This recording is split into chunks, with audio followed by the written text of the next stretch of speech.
Great. Welcome, folks. Thank you for joining us for round 2 of this evening's program. My name is Slade Burns.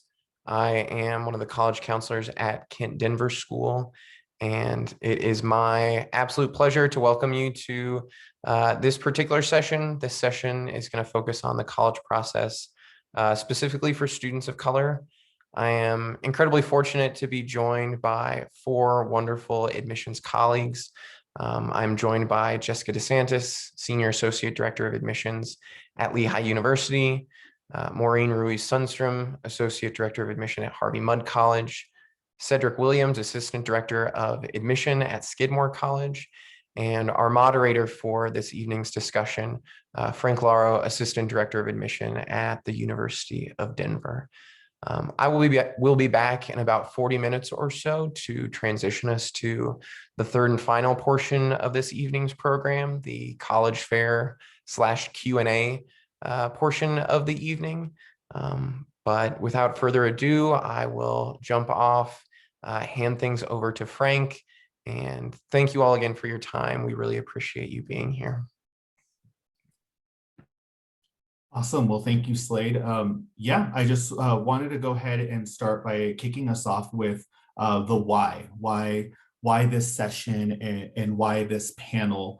And I think that's a great question. Honestly, if I was a high school student and in your shoes, I would be wondering that same question. I know there would be maybe some assumptions, but of just kind of really tackling of the necessity of needing this session. And I'll kick us off by just kind of, setting the context for our discussion today is no matter what college you go to, no matter where you go to, there's going to be a culture shock and a culture shock for everybody, for our students of color, for our white students, for our international students. When you bring and blend in students from all different walks of life, all different cultural backgrounds, and put them under one umbrella, under a school, there's going to be some culture shock and some changes. And it's not all bad. It's not all challenges. It's not all just topics of discrimination, but just topics of just for the fact that it's new and for the fact that it's very much an adjustment. From my own experience, I was born and raised in East Los Angeles, LA being one of the most diverse neighborhoods and cities in the country. And I went up north to University of Oregon in the Pacific Northwest, where I think there was less people of color than there was in my own city. And so that was a different experience of going to a predominantly white institution. But again, not all negative, but still that adjustment. We have quite a representation of institutions from different areas, and I think we can all kind of agree on that topic. But there's also some other beyond culture shock. There's a lot of different things to consider as far as finding the right fit for you as students of color, for finding the right access and resources. Before we all had jumped on, we had a conversation about how there's literally happening right now a Spanish session, and a lot of our students on this call, maybe you come from a ESL family background or parents, so access is also huge of getting that information to you and your family members. So there's a lot of topics we're going to cover today. With that said, the main way how you all communicate with us is utilizing the Q&A feature that's located at the bottom. So you have any of those questions, I'll be keeping an eye out for those and making sure that those get moderated and tossed out to our group for us to answer. So you are more than welcome to answer any questions. This is definitely a safe space for you all to be honest with your questions. No question's a silly question, but we as a group did prepare a couple of topics. So I just wanted to just jump in and pose, and maybe we'll start with Jessica for the sake of organization of maybe reintroducing yourself and then getting us introduced to common challenges for students of color. Absolutely. So I grew up in a small city, 5 or so hours from New York City in the state of New York. So when I say I'm from New York, nowhere near the city. I came to Lehigh in 1999 as a student, and definitely felt a bit like an imposter. Looking around me, there was really no one. I mean, I literally met one person who grew up 45 minutes from me, and that was the closest person that I could relate to. Many of my friends were shocked to hear that there was space between cities and towns. They're like, I grew up in, northern New Jersey, where it just goes from one city to another. It just blends all together. And so they couldn't believe that other places existed. And so for me, coming to Lehigh, I was looking for a much more diverse community. Found that, but also found that Lehigh was definitely still lacking. And so it's been really exciting to see changes over the years, and to be part of that, and to want to be part of a community that genuinely is trying to be more inclusive. And I think that that's really important. And so, one of the things about this general session, for you to all understand, if you have not already thought about this before, but the challenge of going to college, in many cases, you will be at predominantly white institutions. And if you have not been in that situation before, it is a big culture shock. And it is an experience that you will think about every single day. If you are already having that experience, you will have some familiar feelings, and yet maybe some shock that it still happens as you go into college and throughout your experience. And so one of the things that I want to put out there is the understanding that ultimately, this is all about what you make of it. You're going to be faced with challenges every single day. And we know statistically that unfortunately, BIPOC students tend to not stay at institutions at as high of a rate as their white counterparts. They do not graduate at the same rates.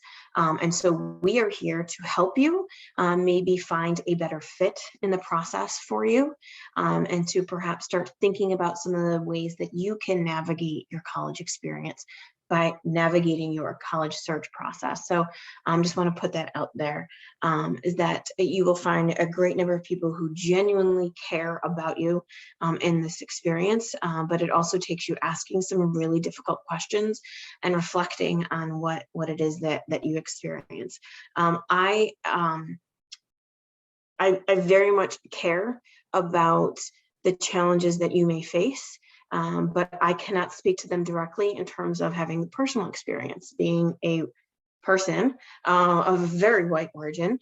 So I mean, I certainly have been part of many conversations and listened to many students talk about what it's like every single day in the classroom to be asked to represent their race or their culture.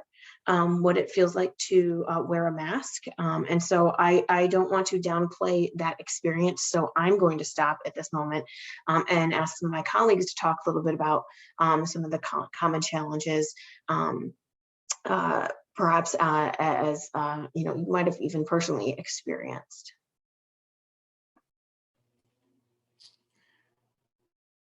Yeah, I would just echo many things you said. My name is Cedric Williams. I am an assistant director over at Skidmore College. I didn't go to attend Skidmore College, but I went to another small liberal arts school, also predominantly white college as well. And just one of the biggest challenges for me that I can speak about going to a private liberal arts school was just the feeling of belonging on campus. And to be honest, a lot of it was internal. I had a full ride for college. So it's like a big issue for me was looking at the person next to you and saying, do I deserve to be here? The person next to me is paying full tuition and I'm not. Big question for me that I asked myself and struggled with was, do I deserve to be here? And after having conversations with people on campuses and utilizing my resources for comfort, I realized, yes, no matter how much I'm paying to go to a school, I do deserve to be there just as the person next to me. So I'd say that was one of the biggest things, as well as you mentioned earlier, the masking as well, and kind of that imposter kind of syndrome in small liberal arts schools. I do think that a lot of it, is internal. So even if it wasn't present or obviously present, it was going on in my mind, and that's kind of what made it real for me. But again, I would say to help overcome that, definitely just utilizing your resources. I loved my experience in college. It's a great experience utilizing those resources. Yeah, I really found my fit in college, I would say definitely. Hi, everyone. I'll go next. My name, again, is Maureen Riesenstrom. I am an alumna of the institution where I work, Harvey Mudd College. Harvey Mudd looked very different back in the day. I was one of very, very few women and one of very few people of color. So you can imagine that when you compound those, I was one of very, very, very few women of color on campus. So I would definitely echo the imposter syndrome that has been mentioned, just because I think even some of like my peers, right, maybe made assumptions as to why I had gone in, especially when maybe I did struggle, you know, in some of like my academic courses, and perhaps other students from like majority cultures or majority identities were also struggling, right? But they didn't really necessarily feel that pressure. Now that I work in admissions, like I know, oh, you know, no one knows why they got in. You can make all sorts of assumptions, but whatever you believe, it's not really the reason why you got in, right? You got in because you're awesome, right? People often think college is the prize, but you guys are the prize, right? I think when it comes to challenges, a lot of what's been said already, I would echo.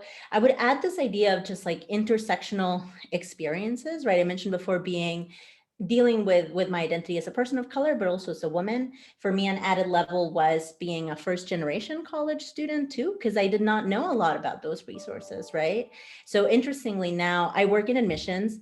When I started college, I literally did not connect the dots and thought that that was a job that existed, even though obviously I got admitted, I was at the college. So in the same way that I did not know that this was a job, you know, someone that had read my application and admitted me, I failed to realize all of those resources, all of those staff people, everyone in like a division of student affairs or dean of students office that was really there for me to reach out to and ask for help.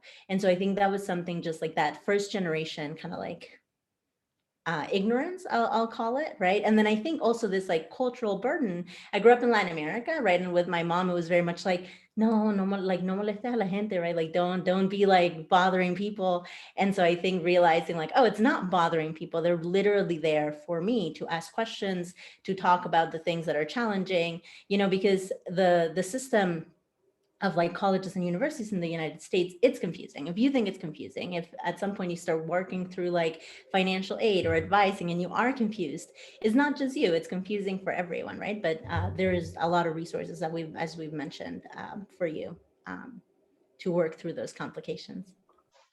I just want to add, if it's okay, Frank, I just want to add here too, that this is why, you know, when we talk about fit, it's so important, because you're going to find that some places maybe won't be as welcoming, or maybe don't, you know, they really want you there, but they don't have maybe some of the community or the support that you feel like you may need, or that may help you thrive.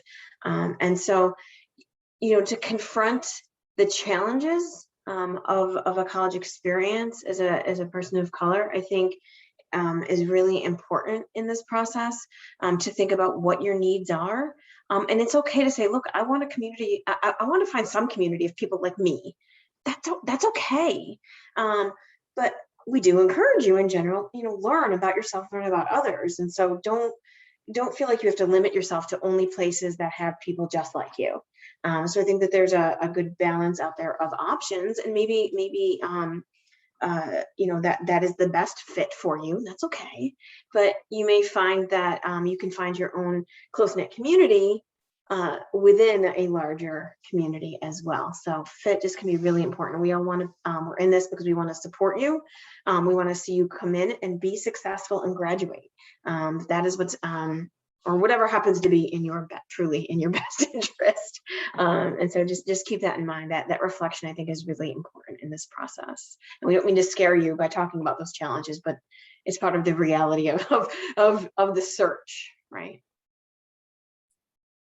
Absolutely. I think there are a lot of great things that were brought up in just the dialogue that we had right now. And I kind of want us to steer us still in that direction as we're talking about fit, as we're talking about what's expected versus what's not expected of you throughout the application process. And just drawing upon my own experience, one thing that I found that was that kind of what I feel when I got to college of what kind of took me back was being like the spokesperson for my culture, which was really weird because, or it was just weird for me because like there's not a one size fits all. There's a spectrum. There's people who have stronger ties and stronger roots to their culture that speak that language. And then there's people who were raised very American, very, for lack of better words, whitewashed. And that's not something just special to the Latinx community. That's for every community, AAPI, the Black community, for our Native community. And you always, maybe feel like you're not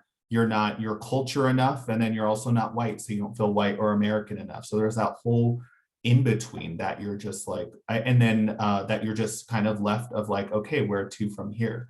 I think something you'll notice a lot too is that race and diversity does get talked about more once you become a college student, which was something I think for us on this call was not really normal for us through our high school experiences. There wasn't diversity courses or assemblies for us to talk about, attending a campus with multicultural students. And that's something that we're seeing that's incorporated a lot on the forefront with orientations, and as you're getting onboarded, even housing communities now and stuff that are related to this topic. So I feel like I'm just to be honest, it's a topic that's a little bit unavoidable as a student of color when you come to campus. So I think we're here to prepare for you of just to know that that is something that is definitely going to be called for you to be, whether you wanted to or not, to be a part of that dialogue.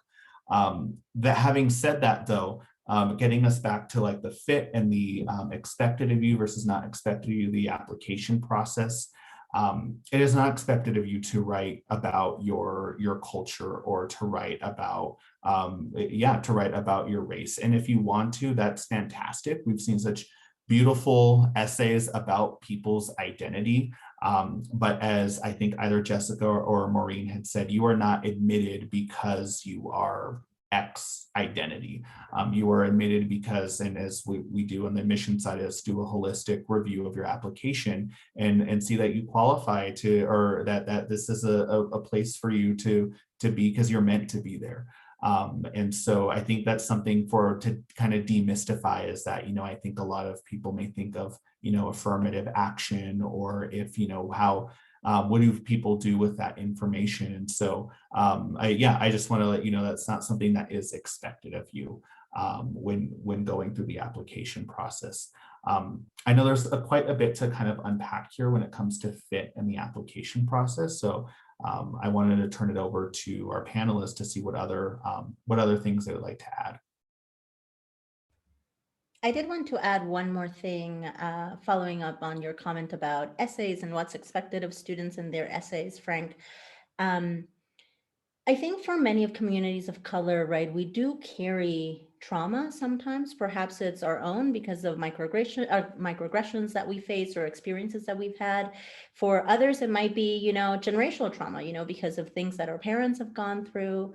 And I think there's also this other idea, there's this myth, I think, that admission officers are looking for like sob stories in their essays, right? Like I've had students that literally have approached me and said, I don't know what to write about because I haven't had anything bad happen to me. And they're full on like stressing out about it. And I'm like, no, that's great, right? Or I've had students that have told me, my big life event hasn't happened yet. And I tell them I'm much older and mine hasn't either. So I'm not expecting you to write about yours yet. I don't know if my husband would like me to say that. He probably thinks it was marrying him or something.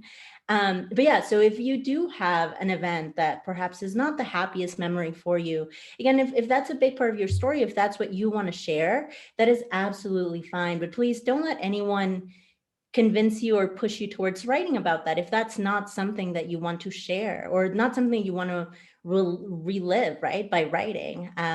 Spoiler alert, you're going to be looking at that essay hopefully for many, many months, at least many, many weeks.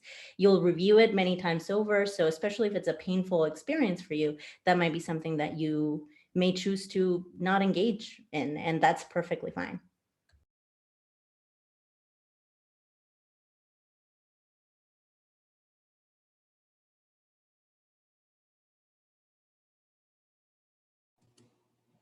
Yeah, kind of just echoing that in the application process and kind of finding that fit, just utilizing some of the virtual opportunities. I think right now, it's one of the best times to really find out about a school. So we have different panels, we have different opportunities to find out kind of about not only a school in general, but in a smaller sense, what is the experience of students who look like you on campus? What is their experience? We have different programs online where you can kind of ask questions and kind of get a feel for the school. It's a lot further than that. That's not going to be the clear-cut answer. That session that you attend, you won't be able to find the fit, but I think it can help in some cases.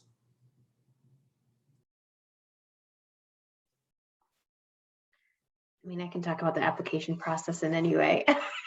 I'll keep it just short and just say, I think no matter your background, authenticity in the search process and in the application process, I think is so important. Just reflect on what's important to you, what has shaped your life, and just pour those things into your process. I think it's easy to feel like you have to fit stereotypes and do certain things, write certain ways, join certain clubs, apply to certain schools.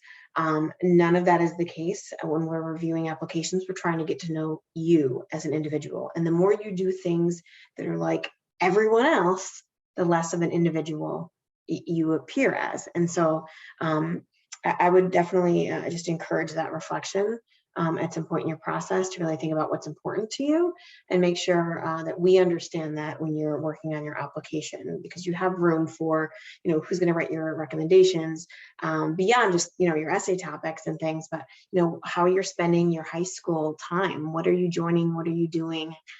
So on and so on. What courses are you taking? Why are you taking those courses? Think through those things and do what is true to you.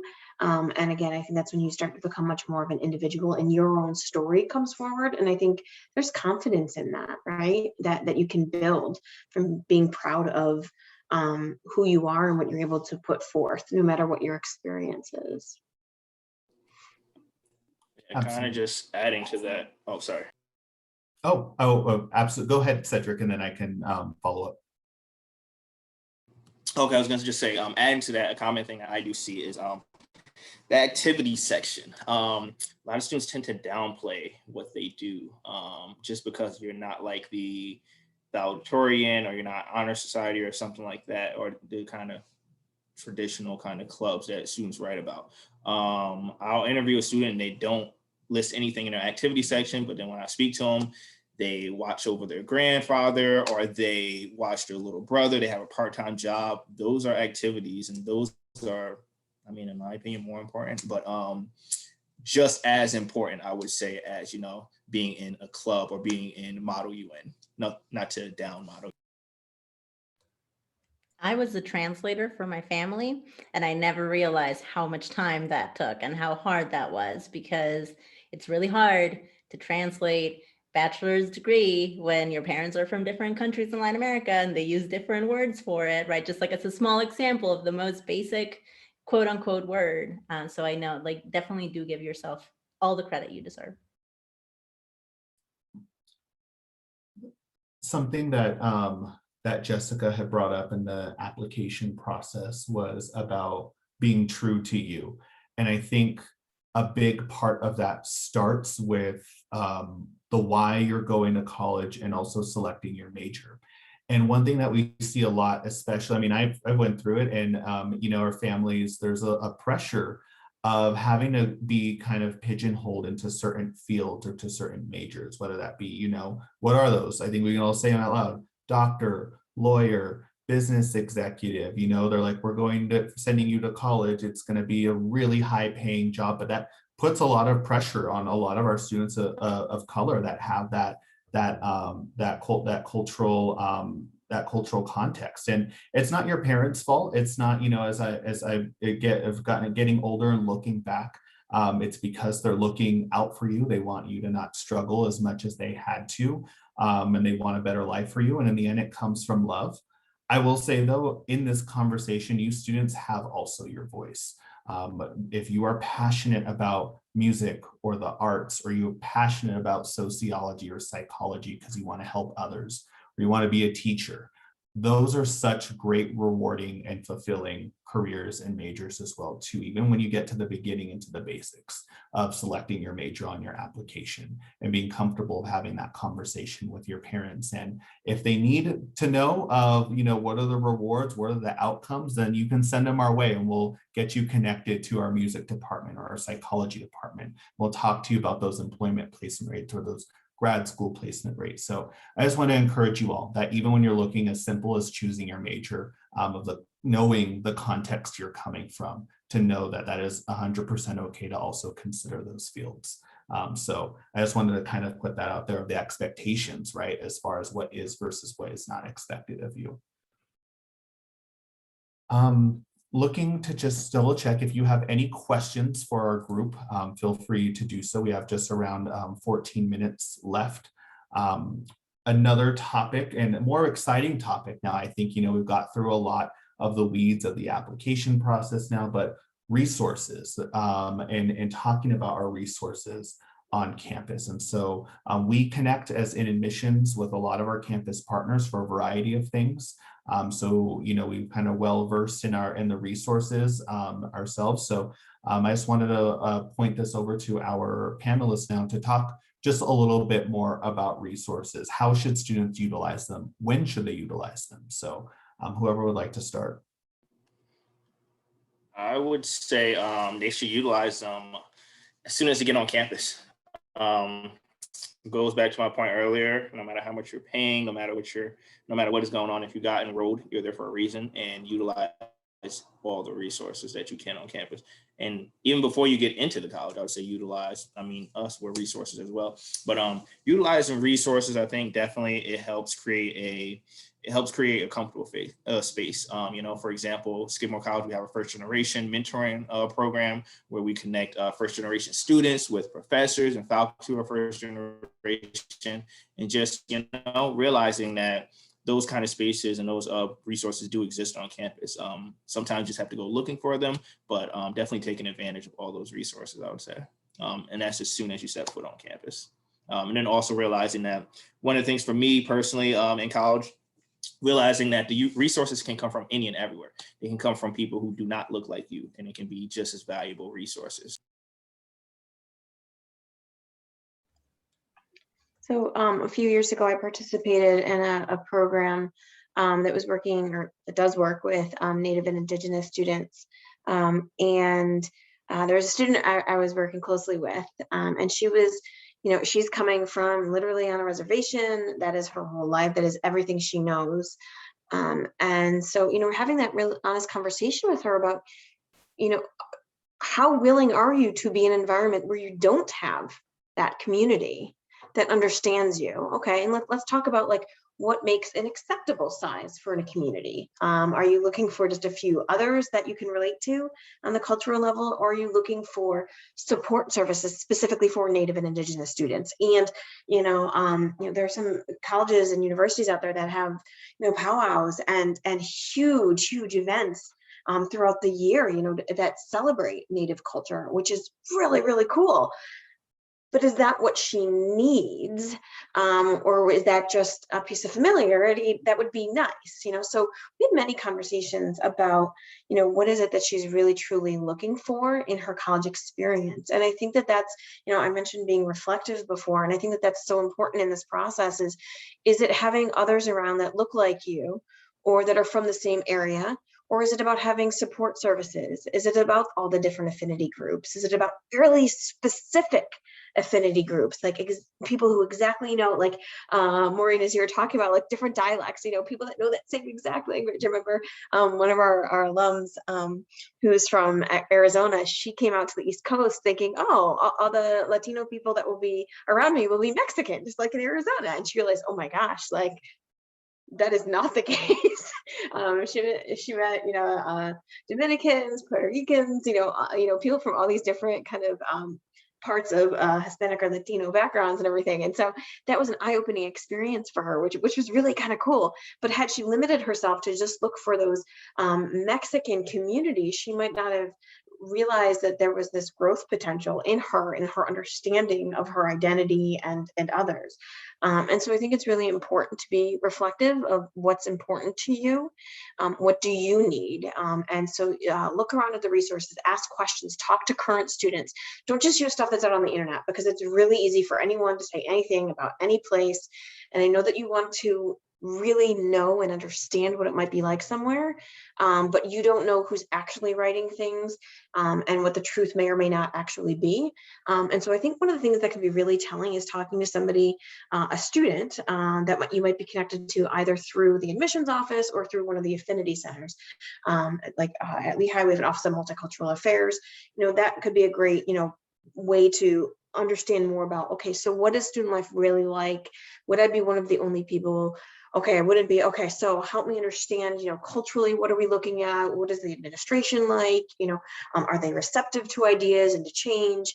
So on and so on, as opposed to just, random things you find on the internet, which may or may not be true. So I think those connections to the centers, to current students, I think can be really helpful also in maybe identifying what it is that you're looking for in your process. Yeah, and I would say that connecting with a lot of these resources, even when you're a prospective student, can help you a lot, going back to that point of fit, right? And back to like what Jessica was saying, as far as what are you looking for? What do you think you need? What do you think you want, kind of deal.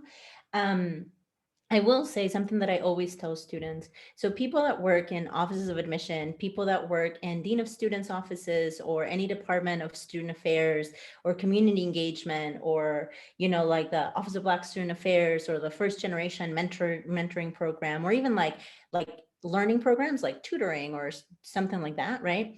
Like they're there because they want to help students and they enjoy having conversations with students. So don't feel like you are burdening them. Even as a prospective student, many times you'll be able to just go on the website and find the name of someone and email them. And I would even say, something that I encourage students sometimes to do, when I'm doing maybe information sessions at a school and it's really early in the process, maybe I know students have not cemented their list, I always make myself available as a resource. Like if you know that Harvey Mudd doesn't interest you, but you don't actually know what questions you want to ask, and you're too embarrassed to like email or call someone from the school you're really into to know, and be like, I don't actually know what to ask. Like I've had students that have emailed or called and said, hey, I'm not interested in Harvey Mudd, but can I talk to you about these questions that I'm thinking of asking this other school? Or can you would this be a valid concern? So yeah, even if it's a school, like someone in an admissions office that maybe you're not so attracted to that institution, you're welcome to always use us as resources too. Just to add to that, another resource I would say, I'm sure we'll probably get into it later, but FlyIn programs as well. Great way to kind of experience school. And I wish I would have known more about FlyIn programs, because I probably would have applied a lot more places, and just kind of saw what happened. And then at the worst, you get to see what, depending on what the school is. For me, I would get to see what a small liberal arts school looks like for free.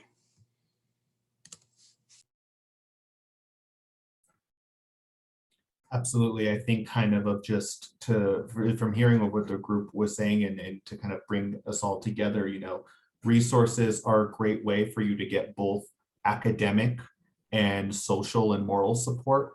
And it's also an opportunity for you to explore your identity. It's one thing of kind of living it out in your family, and then moving to a college, or going to college and then exploring your identity in an academic setting. And I encourage you to explore and to be more open-minded about it. That was something that I was not on the forefront of my mind to seek that out. And then I'm glad I eventually did. I didn't get plugged into my Latinx at my school. It was Mecha. But I did not get plugged in until my sophomore year. And I look back, I'm like, why the heck did I do it my first year? That was such a great organization of kind of building that second family, that second home away from home. And you find when you go there and get into these resources, again, there are people from so many different ranges of experience. You don't have to worry about not feeling like that's an appropriate group for you because you never identified that. The newsflash is we're all kind of self-conscious about if we're this enough, right? I want us to round us out with FlyIn programs, because I know this is the next step as you all are rounding out your spring semester and junior year. It's going to be hitting visit season pretty soon with, whether that be in person, virtual, looking like maybe a little bit of both as we roll into this fall and getting vaccines and having to, reestablishing tours and programs again. From my experience, it was funny. I accidentally went to a fly-in. And what I mean by that is that I didn't know it was a program specifically for BIPOC and first-gen students until I showed up. Very much though, like a high schooler, not reading the full email of what it was. I just thought it was a spring open house program. So we showed up. And that's how I made actually my decision of what school I wanted to go to, was because of that fly-in program. Some of them you can bring your families, other it's just for students. Mine was one that I was able to bring my dad and my sister with. And we went through, and I loved it because even though I didn't know what it was until I actually got there, I loved it because of how just authentic and real, and how I created this lie in my mind that all counselors and high school or university representatives were just very strict and didn't want to interact with their students. And as Maureen had mentioned, we were here because we do. We on this call, we're all not making the big bucks. We're not all here for the money. We're here because we really care about you all as students and want to see you succeed. And so that's what I found out when I went. Was that there were the counselors. And I remember one of the presenters for the academic advising, my sister, who was like my second mom, she's 12 years older than me. She's like, I want you to talk to her as soon as you get on the campus. And I did, and I got plugged in. So anyways, there's such value to those fly-in programs. I want to point out too that it's important in this process. You might feel at times why do I have to put forth my identity? I don't want people to know what my racial background is, or whatever the case might be. And that's okay. But you get invited to some of these programs, you find out that they even exist by identifying yourself to the colleges and universities. So if we don't know this might be a program that would be a good fit for you, we might not specifically invite you to it. And so I can't stress that enough, that if you can put a little bit of your identity out there for us, you might find all of a sudden, oh my gosh, there might be scholarships. There might, we have at Lehigh, not only do we have flying programs and things, but we have a donor who really wants to help diversify the field of engineering. And so he has a scholarship specifically for African-American, Black, and Hispanic, Latino engineering students. And so by putting your identity out there, it might feel at times like you might have a little bit of discomfort, why do I need to do this? But you can find out about these kinds of opportunities. So I just want to kind of put out some of the technical aspects of how do you even find out about these programs. And y'all have really good counseling programs. You have really good high school counselors. So you might be already familiar with the term, fly-in, but just in case it's a new term for you, right? So literally for most years, last year was a little bit different for many of us. Fly-in program usually, in some cases you have to apply, in some cases you don't. But basically a college is paying for you to fly to their campus. Or sometimes doing a gas reimbursement if you live locally, it doesn't make sense for you to fly. But yeah, sometimes they're just a couple of days long, a weekend long, something like that. So you get to sit in classes and do stuff like that. But yeah, they're called fly-in because usually you fly over. This fall, there was a lot of virtual fly-ins, so not a fly-in at all. But just because of the pandemic. And so that might still be the case next fall, depend on how colleges are shaping out or how the pandemic continues to shape out. I'm going to put something in the chat. So CapEx, our college Greenlight, every single year creates and puts out a list of fly-in programs. They have not put out the list for this upcoming fall. So I'm putting it there as an example, just because if you go in that link and you see a table, you'll see just how many colleges offer them. And this is in no way a comprehensive list. And so yeah, there'll be a new list coming out soon, hopefully. And yeah, kind of just adding to that. Oh, sorry. No, please go ahead. Oh no, I was just gonna say, flying programs. That's how I chose my school. I love the college I went to, and part of the reason why I loved it was because of the flying program. It really was the first step of kind of stepping into that discomfort for me. So that was my first time on a plane. I'm terrified of heights. I don't do roller coasters or anything, but they paid for the flying program. My counselor told me, hey, you know, college is new things. You're going to step outside your comfort zone. And I did that plane ride. Only did it one way though. It was a like 6-seater plane. And I was like, I'm not getting back on this plane to go home. I don't care if I have to start my freshman year here right now. But luckily I found a local family that drove me back. But it kicked off a great 4 years for me, definitely.